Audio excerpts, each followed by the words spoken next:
até nem fiz os dois últimos lá Dos exercícios, você está falando? É. Não, dos gráficos. Eu não achei que ficou muito bonito, não ficaram muito bonitos os meus gráficos, não, mas saíram. Eu tentei procurar ali alguma forma de dar uma melhorada neles. Teve um, que eu acho que é aquele que tem os 3 box plots, né? Que eu conseguia fazer os 3 box plots, mas eu não conseguia adicionar aquele label extra de data e Gini. Eles saíram só com o label dos anos. Eu ainda tentei fuçar ali para ver se conseguia mexer, ajustar, mas não deu certo, né? O outro, aquele do line plot, né? Eu achei que os tickets, né, os labels também do eixo X também ficaram ruins ali, ficaram muito espremidinhos. Eu ainda consegui fazer uma rotação neles, mas achei que eles ficaram muito ruins de enxergar e de distinguir assim visualmente, Certo. né? E o último, ele ficou engraçado, né? Porque ele tem um outlier que distorce ele bastante. Então, eu primeiro fiz, deixei o outlier, depois eu removi o outlier para ele ficar mais condensado ali no ponto. Não sei se era isso mesmo, mas achei que ele fica assim, estranho. O 9.9 você fala, né? Ele tem um outlier que achata muito, porque é um outlier muito distinto, assim, né? Muito fora do padrão. Então, ele estica, ele achata as outras distribuições. Não sei se meu resultado está certo também, quer dizer. Eu acho que está certo, sim. Eu acho que está certo. Alguém quer que eu comente algum exercício ou eu posso ir para a aula? O 9.8, qual é o gráfico que eu devo usar? Porque eu tentei vários, mas nenhum me satisfez. Aí eu não fiz. Qual é o nome do gráfico? Porque no Seaborn você tem que dizer qual é o tipo de gráfico. Né? Pode ser o line plot ou então o hell plot com kind line. Mas no Seaborn não achei line plot. Tem line plot lá? Eu procurei no Seaborn, mas não achei. No Seaborn eu acho que tem, sim. Mas, ter, né? Assim, esse é um problema que dá para você visualizar de muitas formas diferentes, tá? Por isso que eu não especifiquei o tipo do gráfico que é para você plotar aí. Eu já vi colegas aí, alunos, cada um usando um gráfico diferente para estudar esse fenômeno. Seaborn.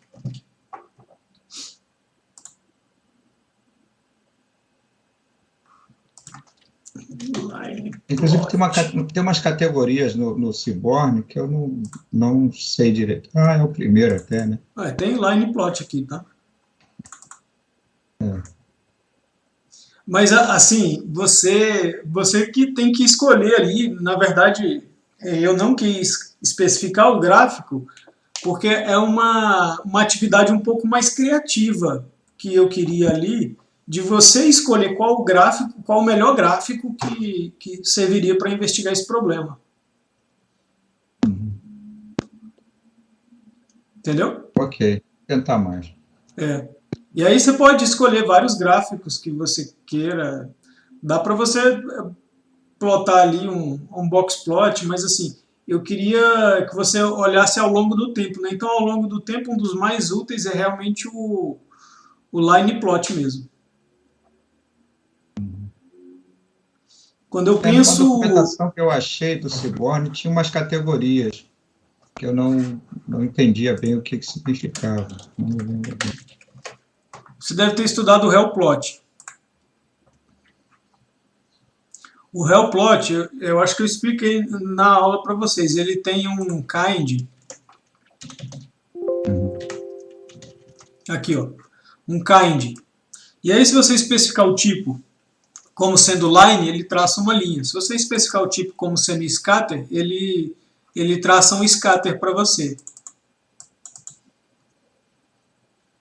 Tá, É como beleza. se fosse um método agregador esse helplot. Tá? Ok, ok. Então Vou tá. pesquisar mais, pegar o fim de semana aí para dar uma melhorada. Tá bom. Vamos para a aula? Alex, eu só tenho uma questão aqui sobre regex. Quando você está usando o find all, por exemplo, se eu quero retornar todas as palavras que contêm um padrão dentro dela, e não o padrão em si, como é que eu faço? Porque, Vamos, por vamos exemplo, para vamos para algum exemplo prático aqui, porque acho que vai ficar mais elucidativo. Vamos ver se tem alguma. pode ser o primeiro. Porque o primeiro No tá aí. exercício ou no warm-up? É no exercício, né? É no exercício mesmo. Porque, por exemplo, ele pede para achar todos que têm A e 3Bs. Só que ele retorna ABBB, ABBB, ABBB. Se eu quiser que ele retorne a palavra que tem isso no meio dela, como é que eu faço? Tá, você quer Entendeu? a palavra e não o. Não o padrão em si. Entendi. Esse eu nunca tentei. Eu vou ter que dar uma pesquisada no Google aqui. Regex.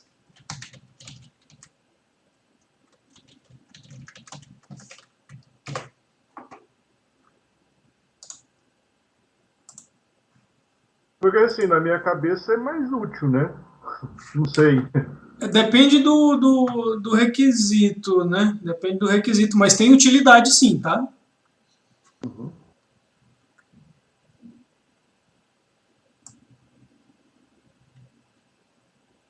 O que é isso? Que expressão regular é essa? Eu acho que coloca asterisco, não é? Que aí você pode. Boa. Ah, Não, mas o asterisco inclui espaço em branco, né?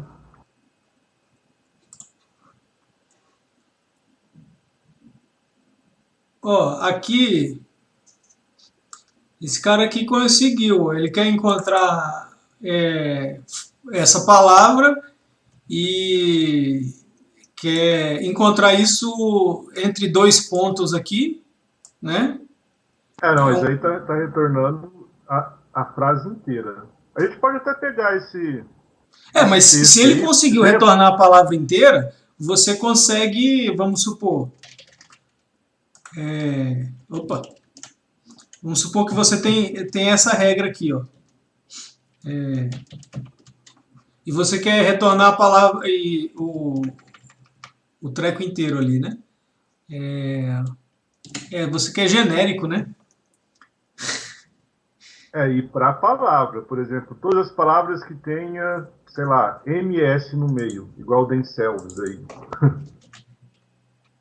Eu tentei alguma coisa com aquele barra invertido W, porque estava escrito que é palavra, aquilo lá.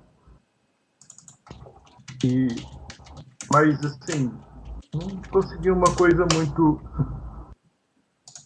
boa, não. Eu entendi o que você quer.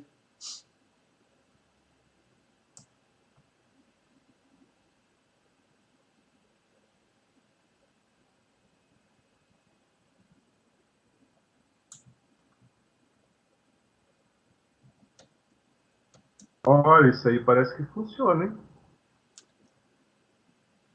Ah, word boundaries aqui, é isso aqui. A gente não vai conseguir sair desse problema aqui fazendo o que esse cara fez aqui, que foi definindo mais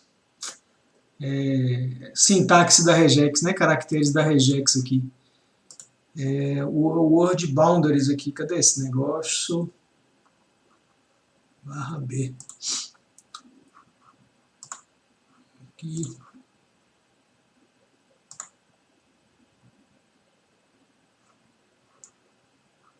Barra B aqui, ó. Word. Acho que isso aqui sai, tá? Acho que desse jeito sai.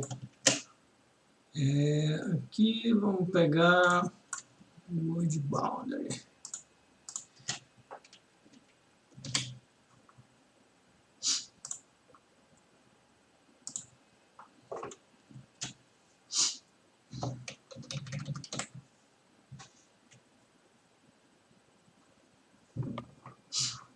Eu achei que fosse sair desse jeito aqui.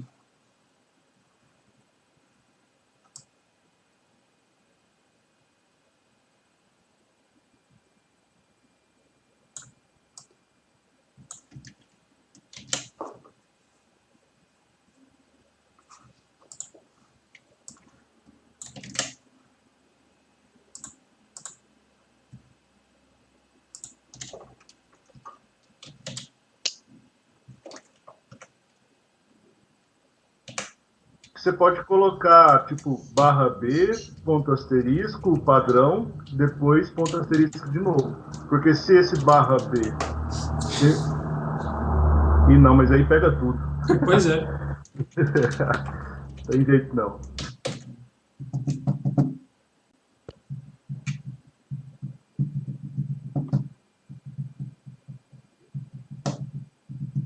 Cara, eu acho que tem jeito, tá? Teria que dar uma investigada aí, mas esse barra B aqui, ele é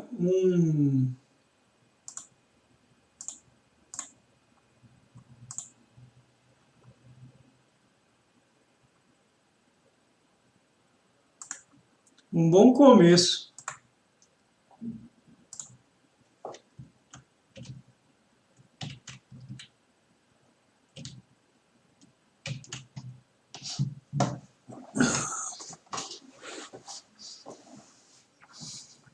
Ele é um bom começo. Vamos para a aula? Eu não consegui resolver seu problema, não. Beleza, depois eu vou tentar algumas coisas também. Mas com isso aqui, ó, extrair a palavra inteira, isso aqui você vai. É um bom caminho para você começar, tá? Tá, beleza. Olha só, Alex. Oi. Eu não sei se seria um bom caminho, mas eu consegui aqui mais ou menos definir uma expressão no regex. Por exemplo, você coloca abre um parêntese, barra B, aí dentro de colchete não, Pô, me faltou a palavra agora. Dentro de colchete você coloca o termo que você está procurando, fecha o parêntese, barra W, mais. Ele consegue trazer as palavras inteiras. Eu só não consegui obrigar ele a trazer o termo que está dentro do colchete. Eu não sei como é que faz para trazer exatamente isso, mas se você fizer esse tipo de coisa, ele traz a palavra inteira, tá vendo?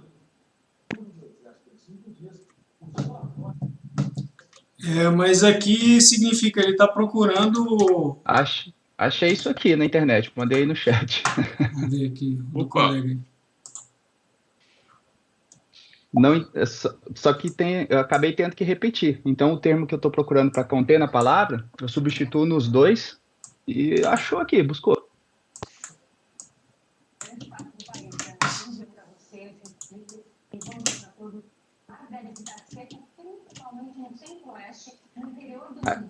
Isso.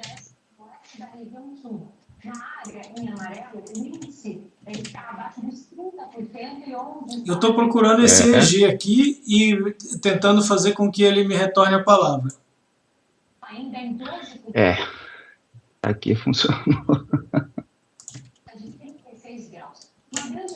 Vamos para a aula. Depois, no intervalo, a gente vê mais algumas tentativas aí. Eu dei uma leve alterada em relação à versão do PDF que vocês têm lá no Classroom e ainda não submeti lá. Então, um ou outro slide vai ter uma pequena diferença, mas já no intervalo eu coloco ele lá para vocês. Eu dei uma melhoradinha nesses slides aqui hoje de manhã. Chega nesse momento do curso, eu escolho, em vez de ensinar mais sintaxe de Python, eu escolho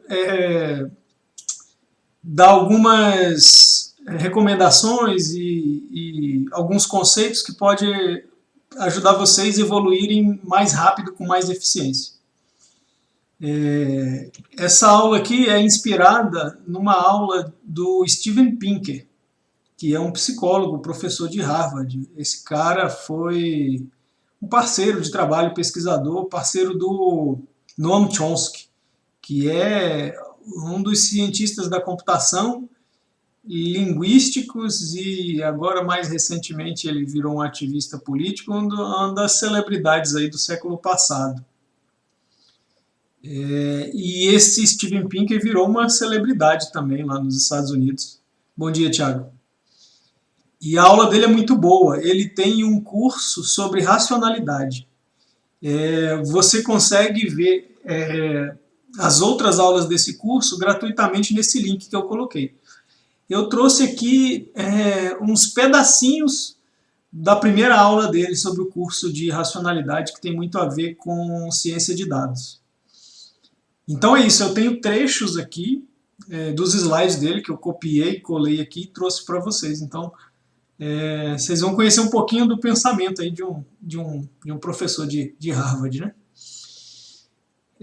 Então, depois da gente aprender a manipular dados, seria importante aprender a interpretar, ou pelo menos não cometer erros conhecidos ao interpretar esses dados. Então, a gente vai estudar algumas situações em que é esperado que você cometa erro. E eu vou trazer algumas situações aqui para vocês, e vocês vão experimentar e vivenciar essa situação de vocês cometerem um erro. E a ideia é que experimentar isso é você se conhecer e tentar, quando passar por isso de novo, não cometer o mesmo erro.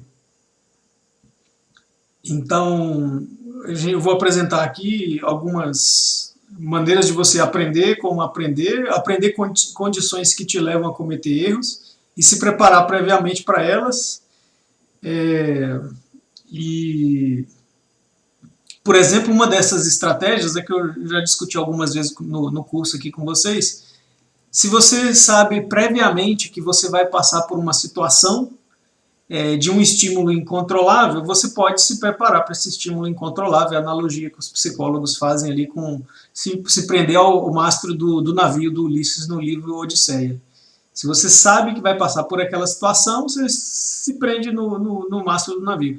E aqui a gente vai conhecer algumas situações que são esperadas que vocês cometam erros, e aí vocês podem se preparar previamente para elas, para não cometerem tantos erros assim.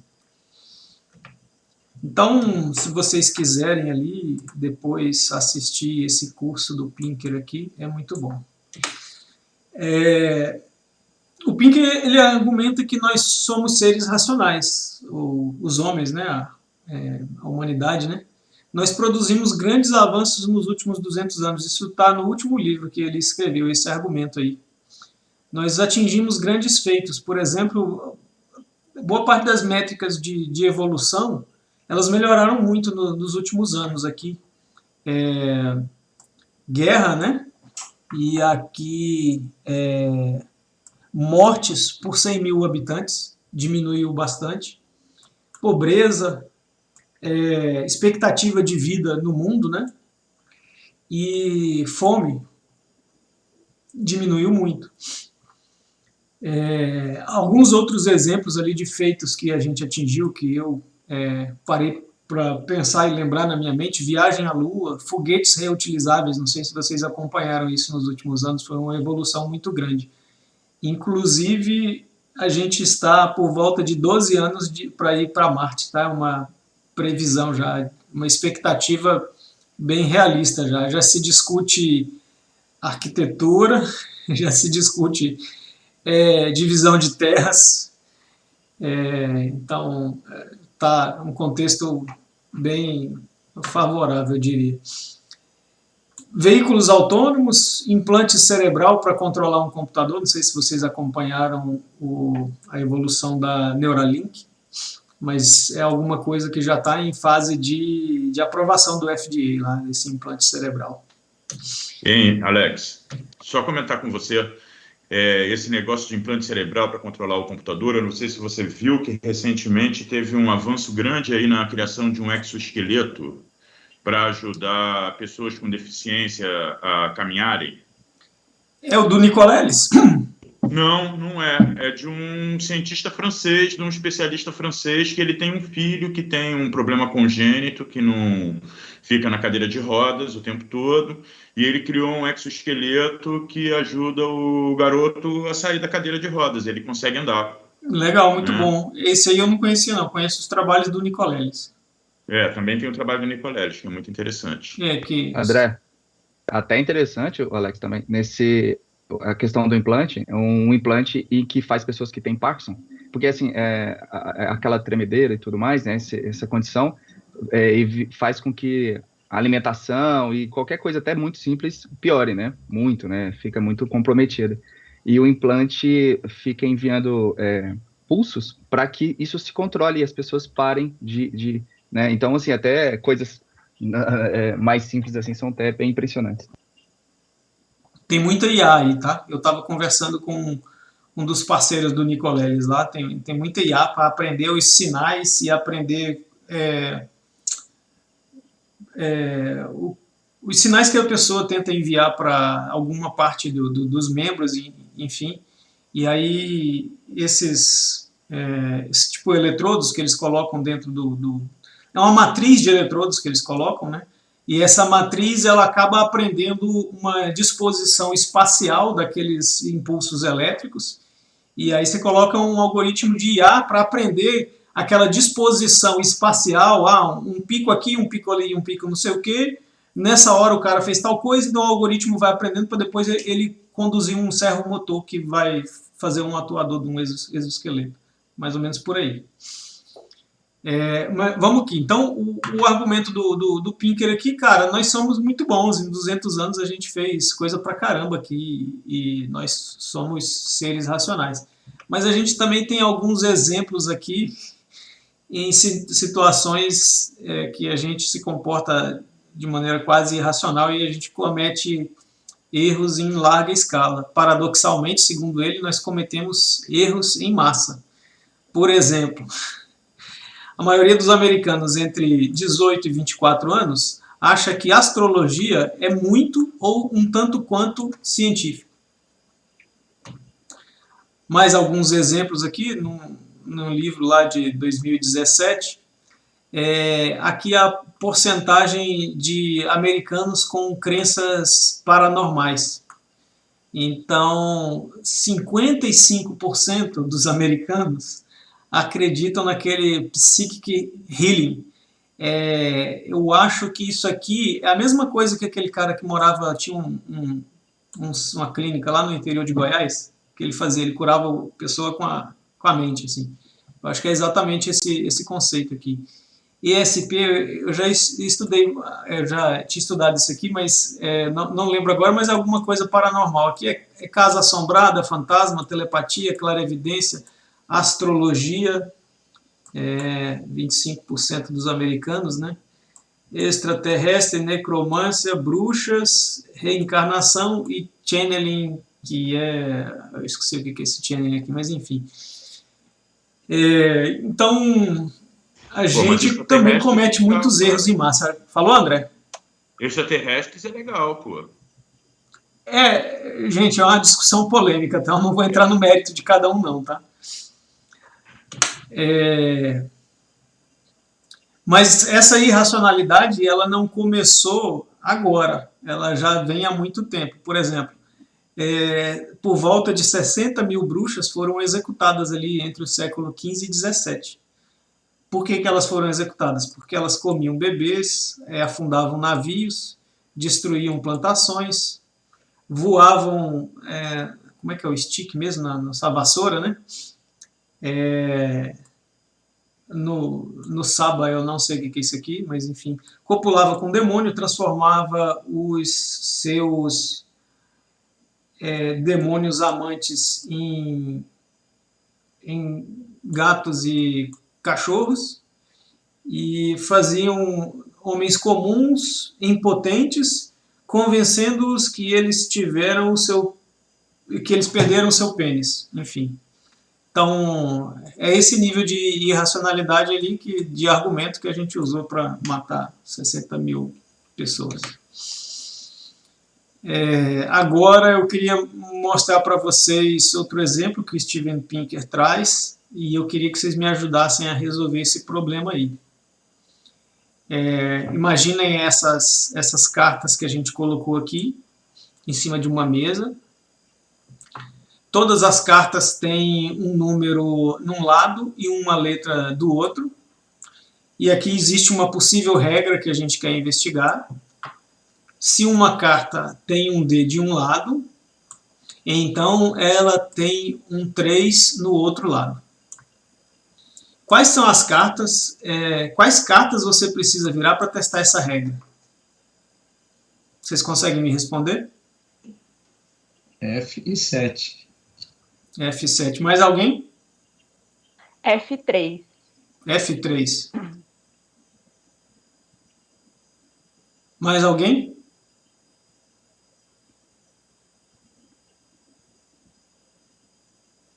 Eu acho que precisa virar só do D, não? Qual, Magno? Precisa virar só do D, porque a regra não está falando que se tiver 3 de um lado, tem que ter D do outro. Pode ter qualquer outra letra. Se você quer confirmar essa regra aí, você vira só o D.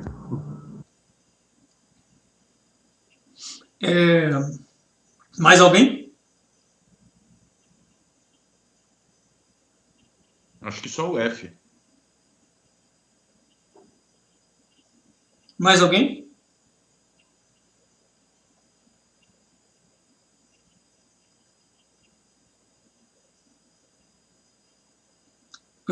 Fala, Jaqueline. Ô, Alex, desculpa atrapalhar, mas eu encontrei a solução do regex. Eu vou colar aqui, tá? Tá bom. No intervalo a gente vai para ela de novo. Vocês estão bastante interessados. Mais alguém, gente?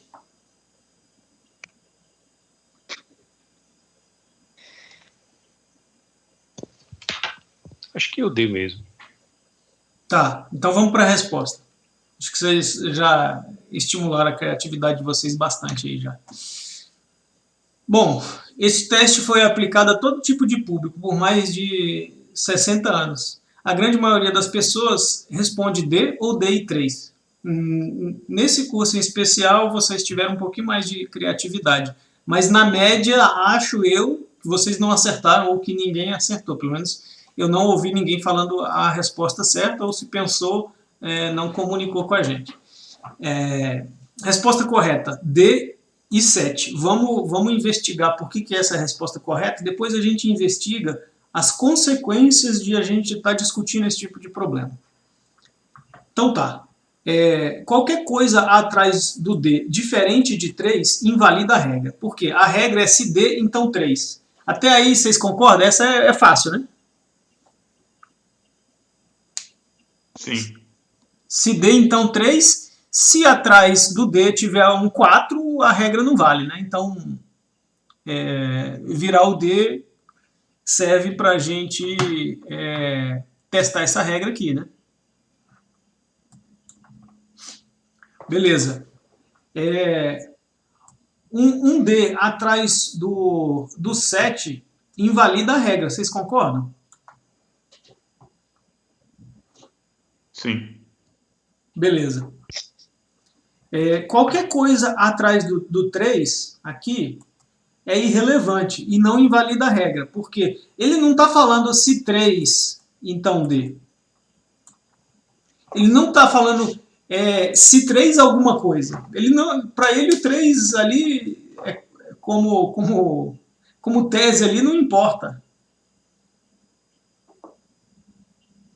Vocês entenderam ali essa parte? Qualquer coisa atrás do D, né? E se tiver alguma coisa atrás do F lá, também a mesma coisa do 3, ele não está afirmando nada sobre o F, né? Mas se for um D, também aí já invalida a regra, né? Não, mas é que tem letra de um lado e número do outro. A previsão. Tem um lado, tá. Entendi. Exatamente. Muito bom, Jaqueline.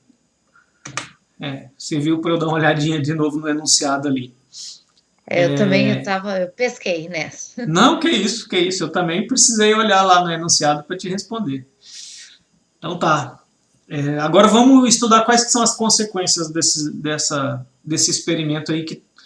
A primeira coisa que eu queria falar para vocês eu errei assim como todos vocês, tá? E boa parte dessas pessoas nos últimos 60 anos também. Isso tem a ver com o nosso domínio intuitivo ali sobre lógica dedutiva, né? Sentenças de si, então. Tem a ver com uma coisa que a gente chama de viés de confirmação. Nós procuramos evidências para confirmar e não para falsear nossas hipóteses. Um bom conjunto de testes testa também as possibilidades de falha. Aliás, esses aqui são os melhores testes, né? Você procurar situações, condições de falha para você testar aquilo. Você ficar procurando aqueles casos de teste canônicos não é conveniente para o teste, vocês entendem?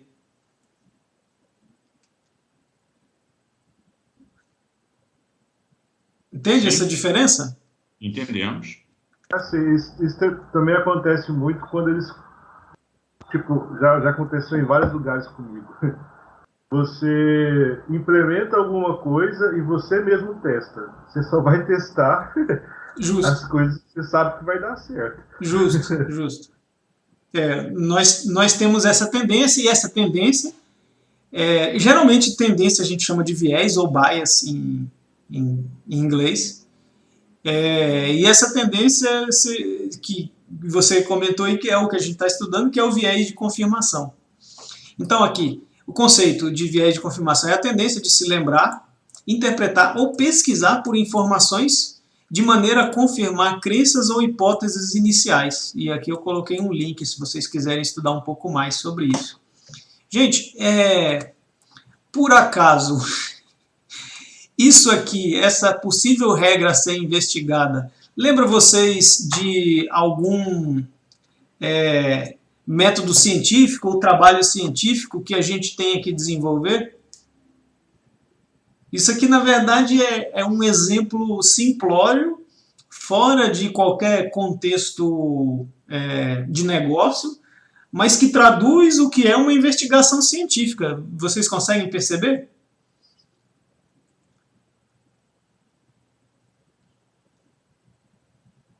Não é verdade? Então, assim, se o nosso desempenho para resolver essa regra aí, descontextualizada, ele é um pouco ruim, igual a gente viu aqui nessa amostra aqui, parece que todos nós erramos, inclusive eu, dentro de um certo contexto, pode ser que a gente emerja lá e por causa desse viés de confirmação a gente continue cometendo esse erro. Vamos estudar um pouquinho sobre essas sentenças de si, então, num contexto, para ver se a gente melhora. Veja aqui agora. Ó. Se um cliente de um bar está bebendo cerveja, ele deve ser maior do que 18 anos. Isso aqui é uma regra, tá? Vamos supor que tem uma legislação lá. Se um cliente de um bar está bebendo cerveja, ele deve ser maior do que 18 anos. Você é o segurança do bar e tem que assegurar o cumprimento dessa regra. O que você confere? Vamos um a um aqui. Um cara está lá bebendo cerveja, você vai lá ver qual que é a idade dele?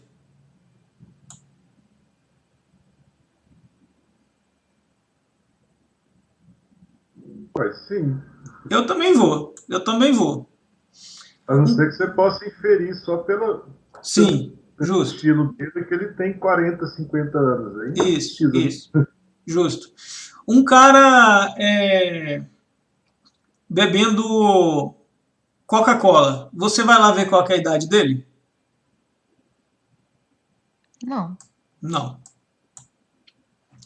Um cara que é maior do que 18 anos de idade, tipo, você olha lá e você tem certeza que pela aparência dele ele é maior do que 18 anos de idade. Você vai lá ver o que ele está bebendo?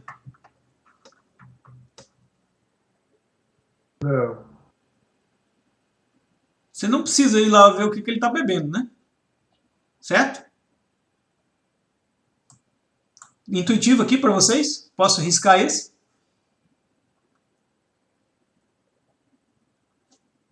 Beleza. Um cara é menor do que 18 anos de idade. Você vai lá ver o que ele está bebendo? Beleza. Galera respondendo aí. Então tá. Agora, aqui, acho eu que a gente não errou nenhum, tá? E eu também, quando estava resolvendo sozinho, não errei esse aqui, não. Agora, vamos ver a comparação disso aqui com o que a gente estava resolvendo no slide anterior. Isso aqui é exatamente um problema de si, então. Ele equivale a essa regra, se D, então, 3. Então, aqui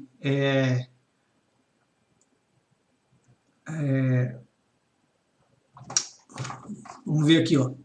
Se um cara está bebendo cerveja, então ele tem que ser maior de idade. E aí a gente conseguiu resolver. Se um cara não está bebendo cerveja, cara, a idade dele não importa e a gente conseguiu resolver. Se um cara é maior do que 18 anos de idade, não importa aqui o que ele está bebendo. E essa parte aqui que a gente tinha errado, que era a parte mais difícil, se uma pessoa é menor de 18 anos de idade, você vai lá ver o que ele está bebendo.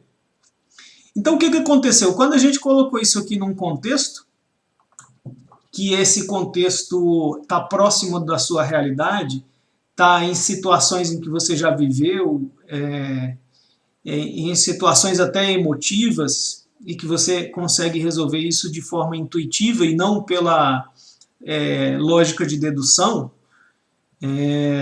você não erra esse tipo de problema. Entenderam aí?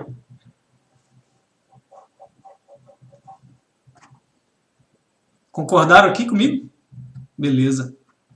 Então, o que esses estudiosos da linguagem descobriram? Nós somos ilógicos com símbolos abstratos, ilógicos com alguns tipos de conteúdo.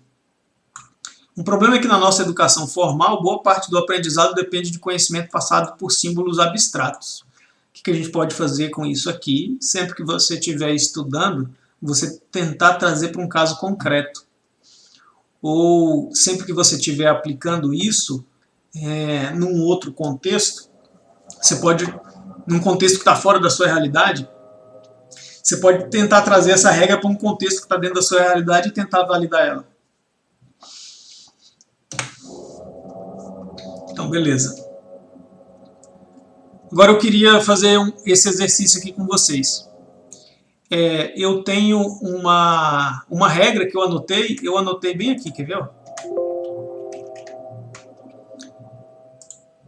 Eu anotei bem nessas anotações aqui, quando eu subir esse negócio aqui, vai mostrar a regra que eu anotei ali.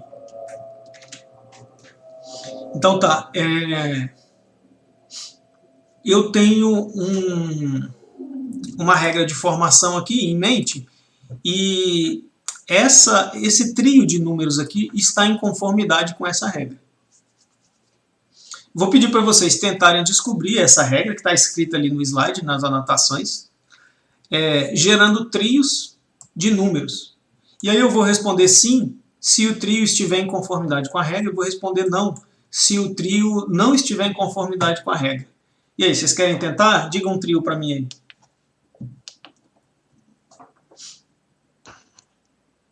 3, 5, 7. É melhor, acho que escrever ali, porque dois falaram ao mesmo tempo.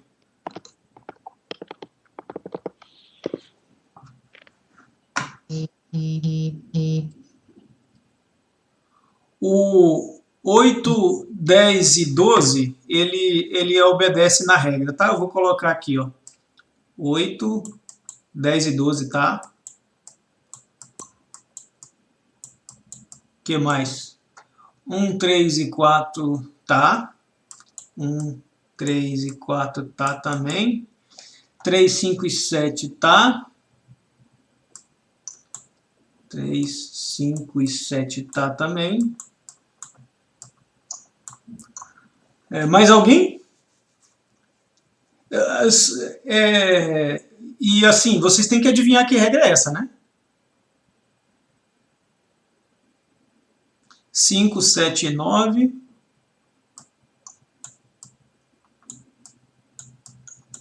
Ok. Mais alguém? 1, 2 e 3.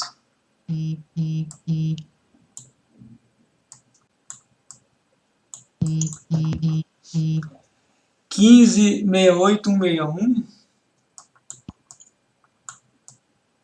Opa, estou escrevendo errado. Mas essa 15, 68, 161 também está lá, tá?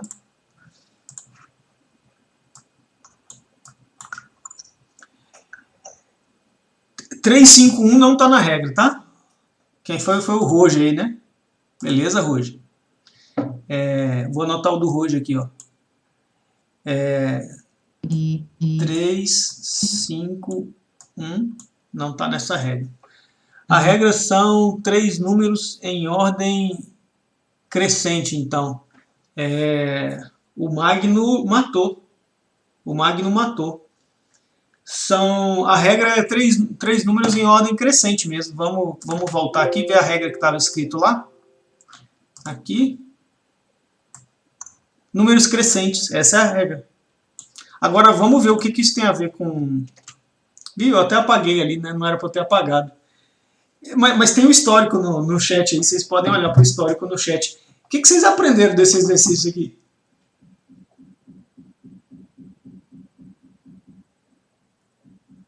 Eu, particularmente, eu comecei testando a primeira regra que me veio na cabeça, que são números pares. Aí eu testei com ímpares para excluir essa regra, né? Muito bom, muito bom. Deixa eu olhar lá para o seu, o que você mandou primeiro ali. Você até que agiu de forma razoavelmente racional, né? Você tinha uma hipótese e você testou a negação dessa hipótese. Agora, os colegas que testaram números pares em sequência, eles foram afetados por esse viés de confirmação.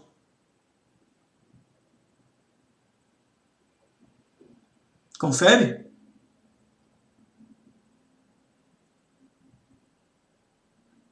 Aqui, gente, em resumo, essa história toda, a gente tem muito mais criatividade aqui, vai aparecer muito mais ideias na nossa mente, por causa do viés da confirmação, de exemplos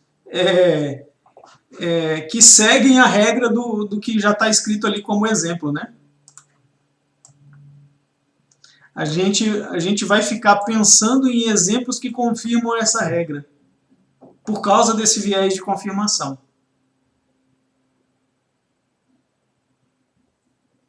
Beleza? Entenderam aí? Vocês conseguiram viver isso agora, nesse momento? Conseguiram passar por isso aí? Beleza.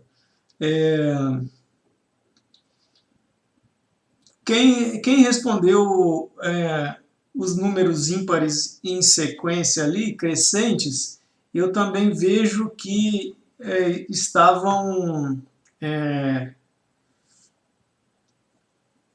com um efeito não tão forte, mas também estavam sofrendo o efeito da influência disso aqui, testando números sequenciais crescentes, né? Não sei se vocês prestaram atenção no...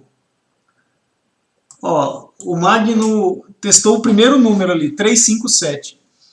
Depois disso, quem na sequência tentou imaginar números ímpares crescentes estava sujeito a esse viés de confirmação também, né? Porque números ímpares crescentes já tinham sido testados, e aí você estava testando a mesma regra. Então, nessa situação, você também estava sujeito a esse viés de confirmação. Diga, Jaqueline. Eu gostei do exemplo do Wilson, porque assim, ele misturou, né?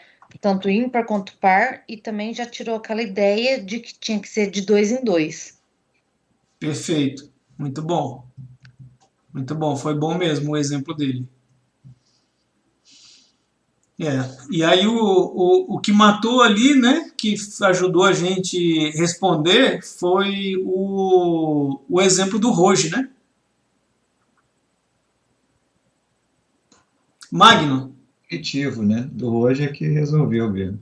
Isso, na hora que ele deu um exemplo do não, eu falei, então morreu. Uhum. Então, beleza. Então, vamos passar para frente aqui. Vou mostrar para vocês agora um problema de pensamento probabilístico chamado Monty Hall. Não sei se vocês já conhecem isso aqui. É um programa, foi um programa de TV, tipo aqueles programas de auditório do Silvio Santos, Porta da Esperança lá, que ele dava prêmio para os outros. Chamava alguém do auditório e aí fazia uma brincadeira e dava um prêmio para aquele cara. O Monty Hall era isso. Nesse problema, no palco tinham 3 portas, inicialmente fechadas. Atrás de uma dessas portas tinha um carro de verdade, gente. Era um palco grande que tinha um carro lá dentro. Tá? Era real o negócio. As outras tinham 2 bodes, e o bode ficava lá mesmo, bode de verdade. O convidado do programa, o cara que estava na plateia, ele era pedido que escolhesse uma porta, vamos supor. Vamos supor que ele escolhesse a porta de número 1 aqui. Nessa hora o apresentador ele ia lá e abria uma das outras 2 portas que ele não escolheu. Então, se o cara escolheu essa aqui, sobrou 2. E aí o Monty Hall ia lá e escolhe uma das portas que tem bode e abre mostrando o bode. E nessa hora ele pergunta para o convidado: você quer trocar de porta? Ou seja, se o Monty abriu essa aqui, sobrou 2. Sempre vai ter essa situação de o Monty abre uma que tem o bode, sobra 2, e sempre tem a situação em que você pode trocar de porta ou permanecer na porta originalmente escolhida. E aí ele pergunta isso pro convidado: você quer manter ou você quer trocar? E aí a pergunta que pairou o mundo durante alguns anos é: qual que é a melhor estratégia? O que vocês fariam? Fica ou troca? Troca. Troca. Mais alguém? Tanto faz. Mais alguém? Elaine trocaria. Wilson? Tanto faz. Tanto faz. Jaqueline?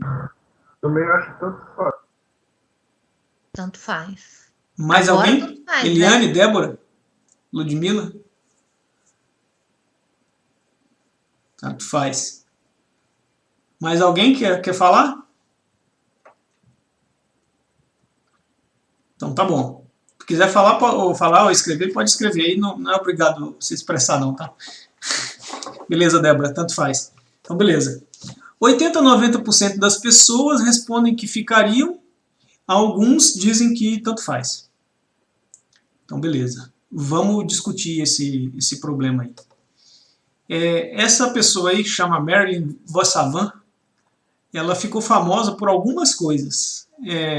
A primeira delas, ela entrou para o livro dos recordes com o seu resultado do teste de QI. Ela, se não me engano, o teste de QI dela é o dobro das pessoas consideradas gênias, tá?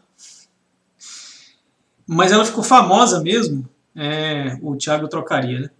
Ela ficou famosa mesmo a escrever uma resposta inesperada para o problema do Monty Hall numa coluna da revista Parade.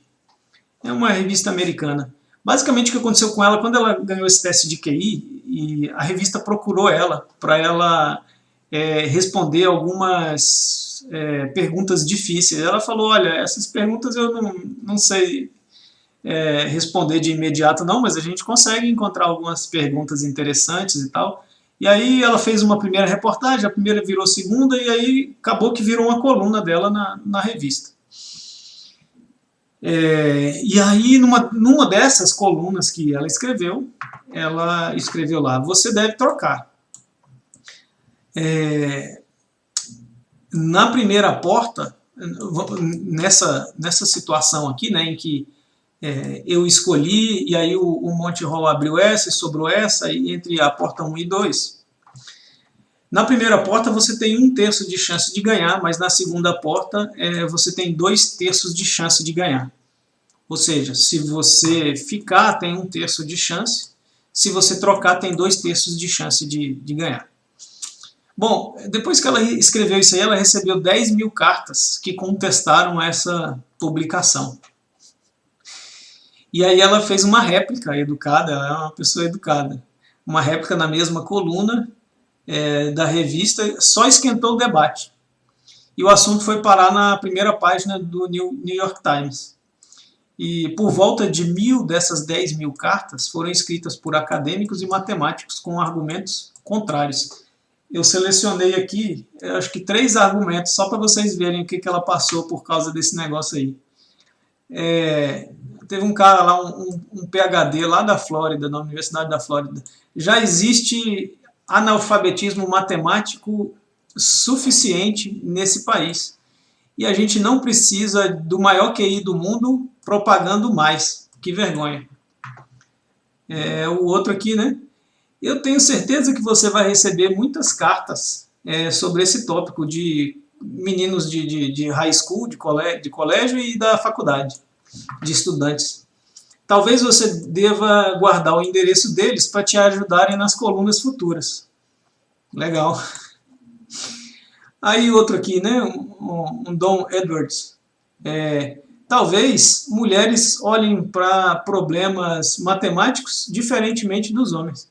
Talvez o Don Edwards estivesse certo, sabe por quê? Quem é que estava certo nesse problema? Quem que vocês acham que estava certo?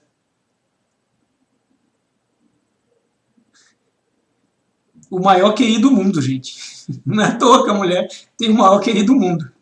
Ela que estava certa. Vamos aplicar um pouquinho de base aqui hoje. Ela também, depois que ela viu que a galera não estava acreditando, ela tentou encontrar outras maneiras intuitivas de explicar isso aqui para as pessoas. E aí uma das maneiras intuitivas que ela arranjou de explicar cara, desenha uma tabelinha dessa e problema de probabilidade é um problema de contagem. Se você arranjar uma maneira simples de contar e depois fizer uma porcentagem, você encontra a probabilidade. E aí foi essa maneira que ela encontrou para contar e resolver o problema, que é realmente muito simples. Então vamos fazer um problema de contagem aqui. Vamos simular uma estratégia de ficar e vamos simular uma estratégia de trocar. Vamos supor aqui que eu escolha a porta 1. Então todas as combinações aqui é carro, bode, bode, bode, carro, bode, bode, bode, carro. Todas as combinações estão aí. Vamos supor que eu escolhi aqui. Então, se eu escolhi essa, o Monty vai lá e vai abrir uma das 2 portas, ou essa ou essa. Vamos supor aqui, por simplicidade, que o Monty abra a porta 2. Tá? Aqui a gente não perde generalidade se a gente assumir que ele abriu uma determinada porta, porque eu posso repetir a simulação depois dele abrindo a outra porta e calcular a probabilidade do outro também. Então, vamos assumir aqui que o Monty abriu a porta 2, mostrando que tem o bode. Sobrou a 3 e a 4. Nesse caso, na estratégia de ficar, ele ganha o win. Está aqui. Vamos ver essa situação. Ele escolheu a porta do bode. Gente, o Monty, ele sempre vai abrir a porta onde tem o bode. Isso é construção do problema. Se ele abrir a porta que tem o carro, vocês veem que perde a graça da brincadeira, a brincadeira acaba ali. Então, assim, quando ele escolher essa porta aqui, quando o convidado escolher essa porta, o Monty vai lá e vai abrir essa porta aqui. Na estratégia de ficar, esse cara perdeu. Perdeu. E aí, nessa outra possibilidade aqui, que tem um bode, ele escolheu essa, o monte foi lá e abriu essa aqui. Na estratégia de ficar, ele perdeu de novo. Então ele ganha 1 e perde 3, né? 1/3. Vamos na estratégia de trocar agora. Mesma coisa aqui, vamos supor que ele vai escolher essa porta 1 aqui. O monte vai lá e vai escolher uma porta para abrir, que tem bode. E na estratégia de trocar, perdeu. Aqui, na estratégia de trocar, ganhou. Aqui, na estratégia de trocar, ganhou. Porque ele sempre abre o que tem o bode ali, né? Então, se ele ganhou, ganhou. Aqui, 2/3. Alguém não viu isso aí? Alguém não acompanhou?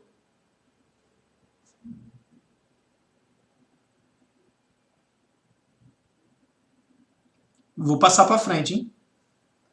Então, gente, assim, um problema de probabilidade é um problema de contagem. Se você conseguir contar corretamente, fica fácil calcular ali. A questão é que é um pouco, talvez, genial você conseguir organizar o problema desse jeito aí. Mas quando você deixa tão simples assim, é um pouco mais fácil de ver. Nesse exemplo, o sistema 1, um conceito do Daniel Kahneman, lá, um cara da economia comportamental, ele modelou o funcionamento da nossa mente como se ele tivesse dois modos de operação, um que ele chama sistema 1, outro chama sistema 2. O sistema 1 ele é intuitivo, rápido e não trabalhoso, e sem esforço, e o sistema 2 ele é deliberado, trabalhoso e ordenado. Bom, esse sistema 1 ele te ajuda a escolher a resposta certa. Nesse caso desse exemplo que eu vou dar para vocês aqui. Essa mulher, apesar de ela ter plotado essa solução e algumas pessoas acreditaram, muita gente ainda permaneceu incrédula ainda, mesmo depois dessa demonstração matemática. E ela inventou uma solução que pudesse ser mais intuitiva para as pessoas usarem esse sistema 1 aqui. E aí eu vou apresentar essa solução. Ela falou, olha, imagina que você tem, em vez de 3 portas, você tem 100 portas. Você vai escolher uma e o monte vai abrir 98 dessas 2 portas e vai deixar uma só aberta. Então, vamos lá, você está lá no auditório, tem 100 portas, você escolheu uma, o monte vai lá e abriu 98 daquelas portas que não tem um bode e deixou uma sem abrir.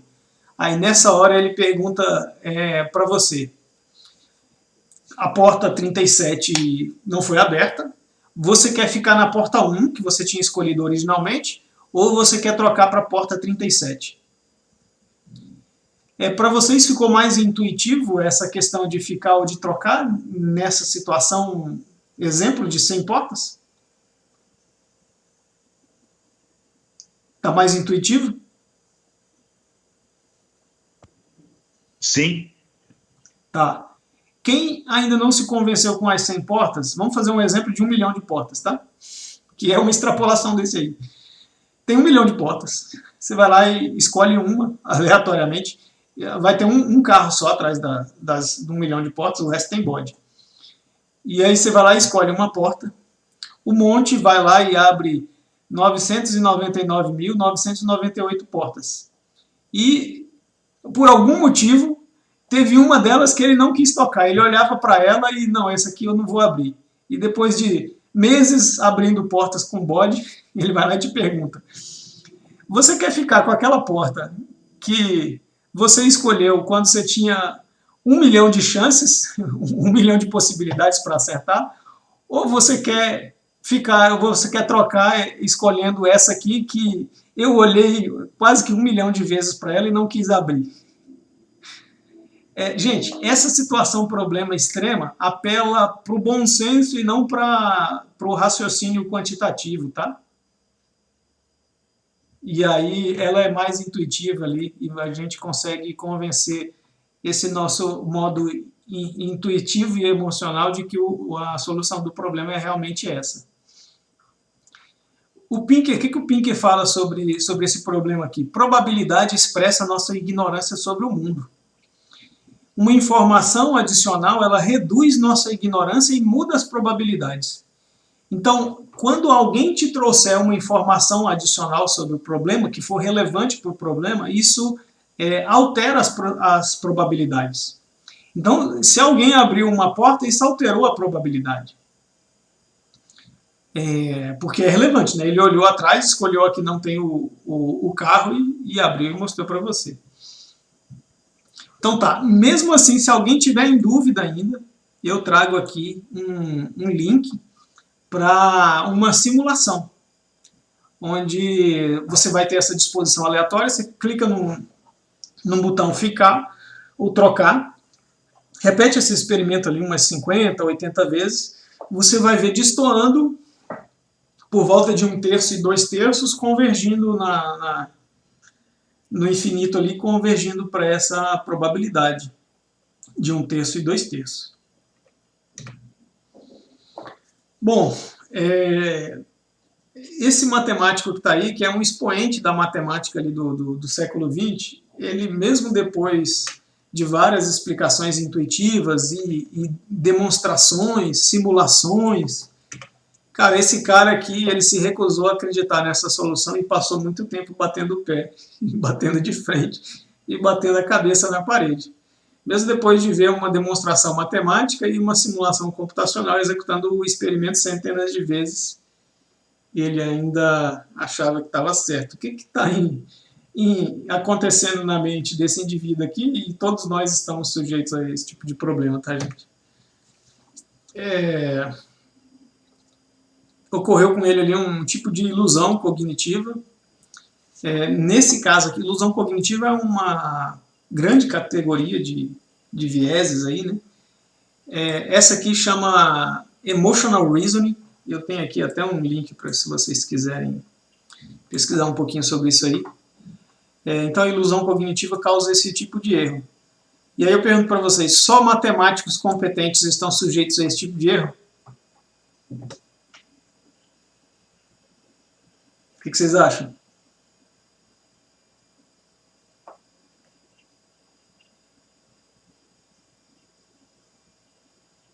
O que vocês acham? Só o matemático lá?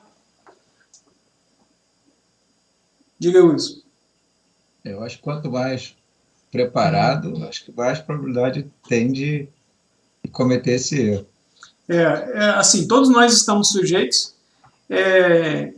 Quanto mais emotivo você estiver sobre um tema, né, maior a probabilidade de você deixar o reasoning passar, entendeu? Eu trouxe um outro exemplo aqui de ilusão cognitiva para vocês. Diga, Ludmila. Pode falar se quiser, viu, Ludmila? É o viés de confirmação, né? Também. O viés de confirmação tá aqui, só que tem mais algumas coisas envolvidas aqui. Eu trouxe um exemplo de ilusão cognitiva aqui. Ó. Tá vendo esse quadradinho no meio que está ali e esse quadradinho no meio que está aqui? O que vocês acham sobre essa cor? E ela é muito diferente uma da outra?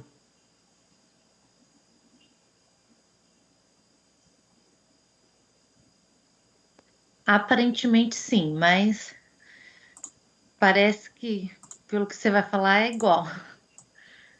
Justamente, gente. Isso aí é igual. Eu já fiz essa conferência, eu peguei essa imagem, editei no Paintbrush e fui lá conferir o código RGB dessas cores. Uma grande coincidência ali, alguns são exatamente iguais, outros variam muito pouquinho porque uma imagem ela não é perfeita, mas a variação não justifica essa impressão que o nosso cérebro tem. Por que o nosso cérebro tem essa impressão aí? Por que a gente vê desse jeito? Vocês imaginam o que tem por trás lá da tradução do estímulo visual que a gente tem para o que chega lá no cérebro e o cérebro interpreta?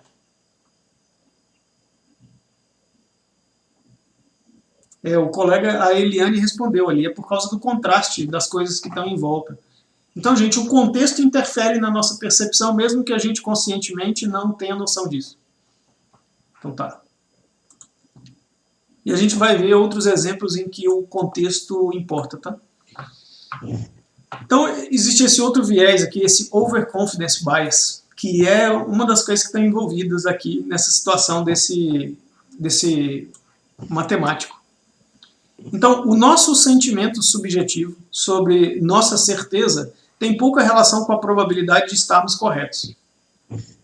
Então, quando a gente estiver abordando um problema de ciência de dados, um problema de ciência em geral, de análise de dados que seja, analisar uma sentença de si, então, num contexto específico, existe uma diferença muito grande entre entender e descrever um fenômeno da natureza, de você tentar justificar como você quer que ele ocorra.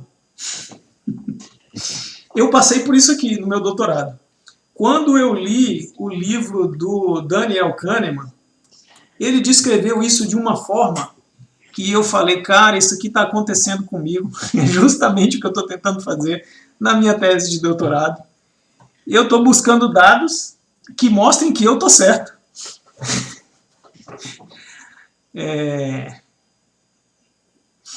E aí, isso aqui estava acontecendo comigo e a partir desse momento eu me interessei por evitar esse tipo de erro. Então, assim, quando você estiver investigando um problema de análise de dados, um problema científico, gente, a sua opinião, como você quer que isso ocorra, tá, não altera a probabilidade de como a natureza funciona. E aí você vai ser tão bem sucedido quanto você aceite isso aí. E aqui é aceitar que, eventualmente, o seu desejo pessoal pode não se verificar. E, diga, André, falar aí. Desculpa, não. Na verdade, eu estava com o microfone aberto, sem querer, mas eu ia comentar com você que esse negócio do Monty Hall é o negócio dos jogos, não é isso? A teoria dos jogos.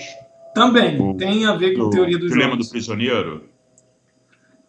O dilema do prisioneiro está nesse contexto também.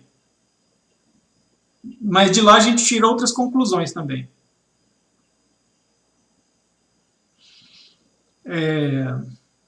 Então é isso, gente. Tenha esse cuidado quando você estiver desenvolvendo um trabalho, até uma certa humildade, assim, de que a sua percepção inicial pode não estar certa e esteja aberto para mudar. Quanto mais aberto você tiver para mudar de opinião, mais rápido você vai, caminhar numa pesquisa. Diga, Magno. Não, é que, assim, sem querer entrar no mérito de discussão política, mas acho que a gente percebe muito isso no mundo da política. Tipo, se você vota num candidato acreditando de fato que ele vai combater a corrupção e começa a ter escândalo de corrupção durante o governo dele, você vai ficar negando aquilo. Tipo, é como se fosse assim, eu votei nele para isso, eu não acredito que isso está acontecendo. Tipo, acho que isso vem acontecendo no Brasil há muito tempo. Mas a gente precisava ver essa aula, né? Uhum. Isso tem várias aplicações, né? Tem um negócio que chama Benjamin Franklin Effect. Vou explicar para vocês o que é isso.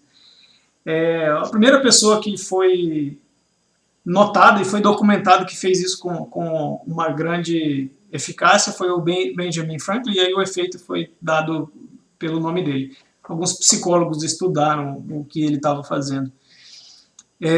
Basicamente, ele diz, quando você tiver um desafeto, uma pessoa que não gosta de você, faça alguma coisa, por exemplo, pedir um favor para ela, e aí isso vai transformar esse desafeto num adorador. Aí ele tinha um desafeto político, ele já era uma pessoa importante na época, e a pessoa falava mal dele, era quase um inimigo mesmo, e aí os dois eram quase que colecionadores de livro. E aí ele pediu um favor para esse cara, eu preciso muito de um livro. E esse livro específico aqui, que ele sabia que o cara tinha na coleção dele, eu preciso de emprestado por uns dias, aí, uma semana. E aí ele mandou uma cartinha assim pro cara, o cara emprestou o livro para ele. Depois disso, essa pessoa virou um fã dele, um adorador dele. E aí, o que os psicólogos explicam sobre essa situação é o seguinte: a nossa mente ela tem uma necessidade de manter uma coerência interna, quase que uma homeostase. E aí a gente olha para as nossas ações e monta uma narrativa, o nome que eles usam é essa, uma narrativa para manter coerente as nossas ações recentes. Então, o que acontece nessa pessoa que odiava um cara e fez um favor e depois não odeia mais, a narrativa que ele criou intuitivamente, sem perceber, é que, cara, eu ajudei essa pessoa, então ele é uma pessoa legal. Basicamente isso que os psicólogos entenderam. Então o que o Magno falou aí é que às vezes a gente tem uma opinião sobre um evento da natureza, aí aquele evento da natureza ocorre de alguma forma e a gente monta narrativas dentro da nossa mente para justificar que aquilo ali ocorreu, para o nosso cérebro manter uma consistência interna, uma coerência interna e a gente conseguir viver de uma forma monotônica, sem alterar o emocional, sem gastar energia com isso. Mas se ninguém tiver algum comentário sobre isso, eu vou passar para frente, tá? Ô Alex, deixa eu compartilhar com vocês a minha experiência. Vocês estão me ouvindo? Sim. Então, eu trabalhei bastante tempo com análise estatística voltada para pesquisa na área médica, aqui na Faculdade de Ciências Médicas da Unicamp. E era muito engraçado, porque assim, chegava um docente, ele ia lá na consultoria, a gente fazia um plano de pesquisa, qual o tamanho da amostra que ele precisa coletar, quais os cuidados, como ele tem que entrar os dados, e aí ele fazia todo o trabalho e voltava para a gente. E era muito comum, a gente fazia análise, e aí às vezes, por exemplo, fator de risco para determinado tipo de doença, ou resultado de uma cirurgia nova, ou de uma droga nova. E às vezes o resultado não dava exatamente o que o pesquisador tinha como hipótese lá, tinha em mente. Então ele falava assim para mim, para a gente que estava trabalhando, nossa, mas você poderia fazer isso com isso? Ele começava a querer explorar outros testes para ver se a hipótese dele se validava em algum cenário, né? E aí, quando a gente falava, não tem muito sentido isso aqui, aí a gente tentava entender um pouco o contexto do ambiente clínico dele, né? Do ambiente da área médica. E aí ele testava algumas coisas, chegava uma hora que a gente falava, não tem mais sentido, a gente não vai dar mais andamento porque não tem sentido, né? Ele falava assim pra gente, nossa, mas como que eu vou apresentar que esse ponto não é um fator de risco para determinado tipo, por exemplo, de dieta ou de cirurgia? Então, ele tinha, como você acabou de comentar, ele tinha em mente alguma coisa, ele queria achar uma validação. O que a gente falava para ele? Falava, o que você encontrou de que não é um fator de risco é uma coisa importante também, né? Então, publique que não é um fator de risco. Mas eles eram muito reticentes, sabe, em querer estender a pesquisa, em querer, sabe, apresentar parcialmente as coisas, às vezes tirar o fator de risco que ele identificou como que não sendo fator de risco, tirar da pesquisa. Então, assim, você via muitas situações que refletem exatamente o que você está colocando. A gente cria algum cenário e a gente quer validar, é meio que natural, né? E assim, meio, para quem está na pesquisa, a gente percebia que era frustrante, sabe, para eles. Mas isso acho que acontece no mundo acadêmico como um todo, viu? Muito bom, Eliane. Eu já li um artigo mais ou menos resumindo o que você explicou aí, só que tem um efeito na produção científica como um todo de criar um viés de publicação, tá? Basicamente, as pessoas estão publicando coisas que validam a sua crença inicial, e isso aí está dando um grande viés nas publicações científicas, tem um grande efeito mesmo. Mas vamos aqui, só terminar esse slide aqui. Então, esse conceito sobre esse overconfidence bias, né, leva as pessoas a sobreavaliarem suas próprias habilidades, o que provoca um comportamento de maior propensão ao risco do que convencional para aquele indivíduo. Tá? Então, um excesso de confiança ali, você acaba assumindo mais riscos. Isso aqui tem consequência em várias áreas do conhecimento. Tem uma muito conhecida que é esse overconfidence bias para quem está aplicando na bolsa de valores, por exemplo, de achar que encontrou uma regularidade que vai ganhar um dinheiro com aquela regularidade. Também está envolvido nesse exemplo do Monty Hall. Eu tô terminando esse exemplo do Monty Hall aqui, a gente vai para o intervalo, tá?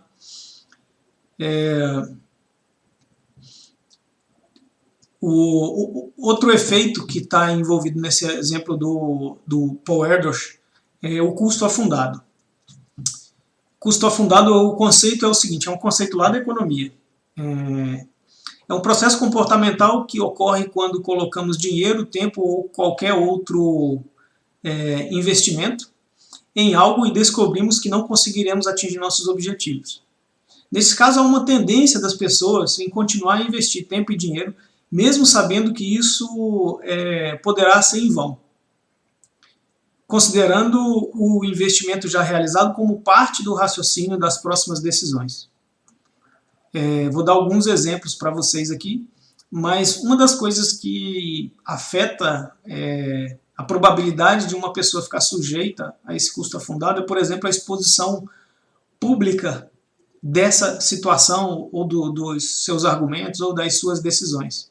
Então isso deixa as pessoas mais suscetíveis a esse custo afundado. Vamos ver um exemplozinho desse custo afundado aí.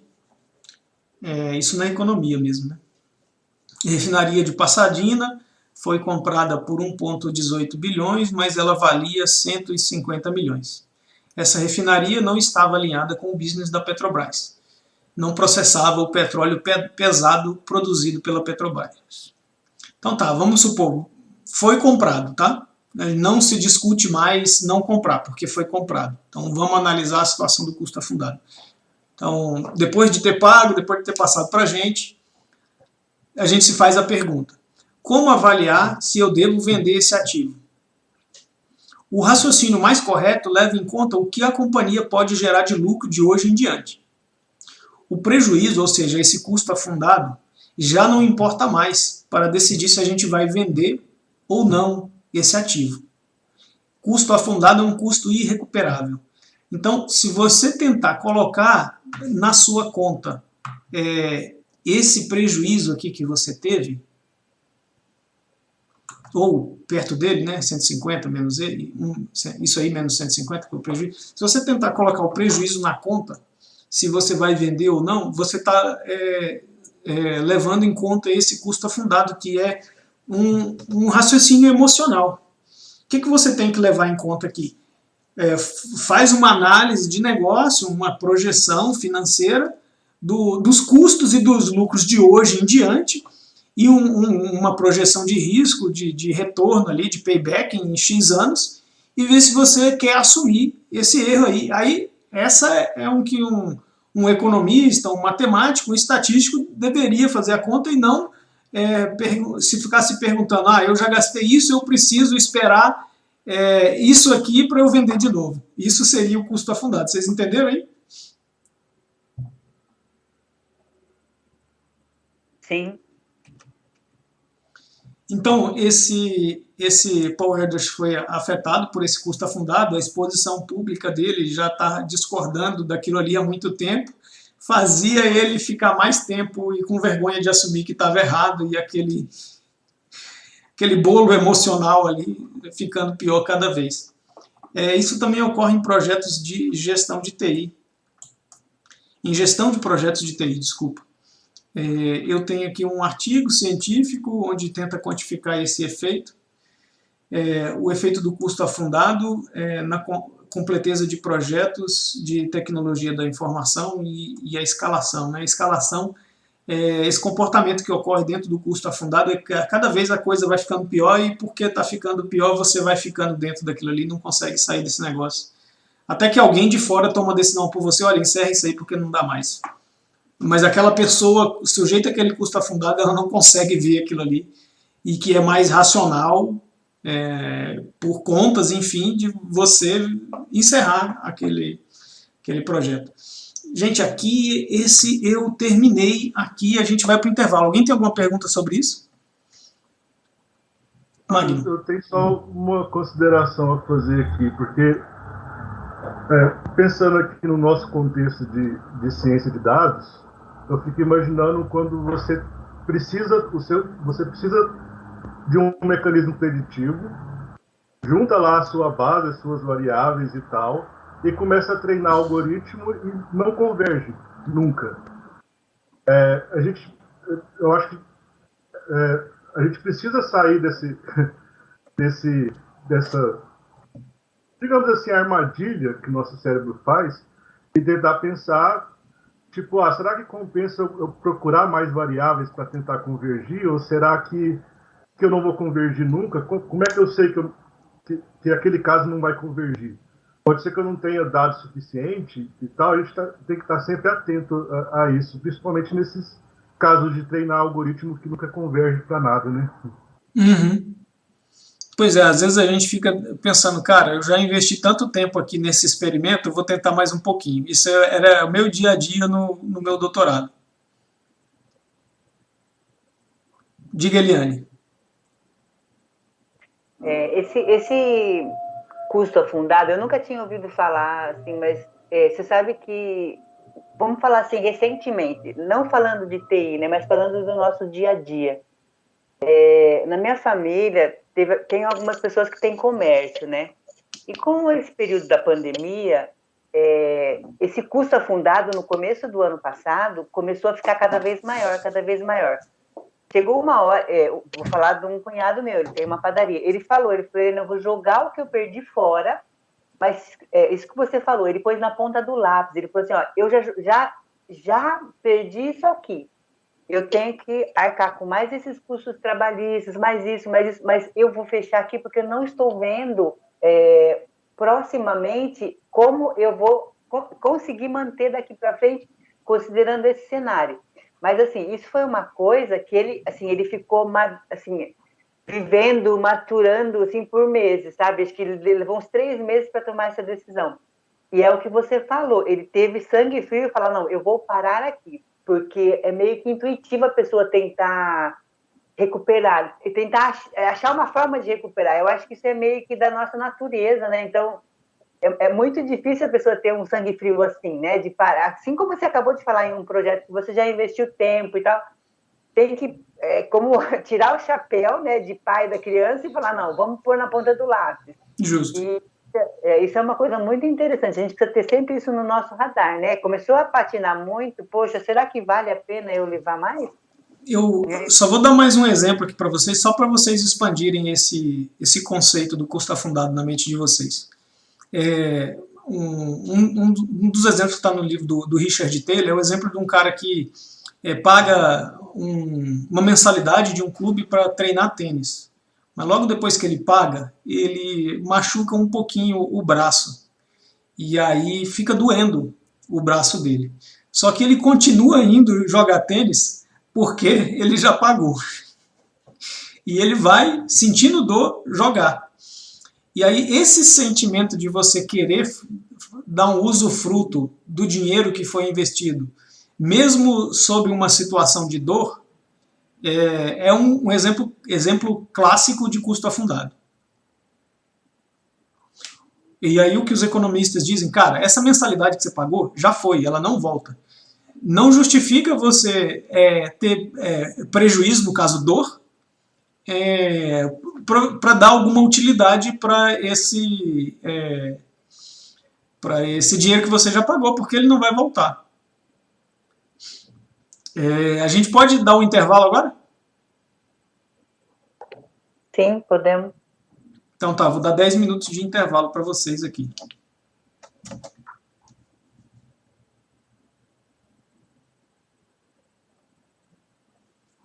Começando agora, viu?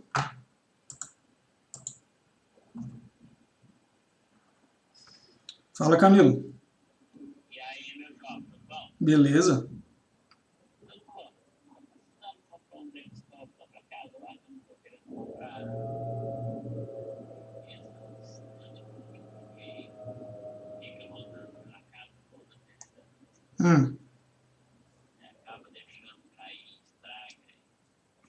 Uhum. Esse computador de 8 GB com 1 terabyte é bom. É bom.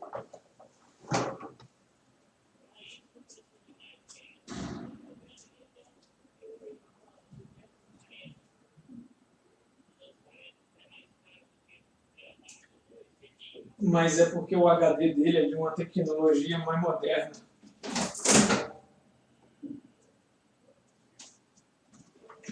É o SSD que chama.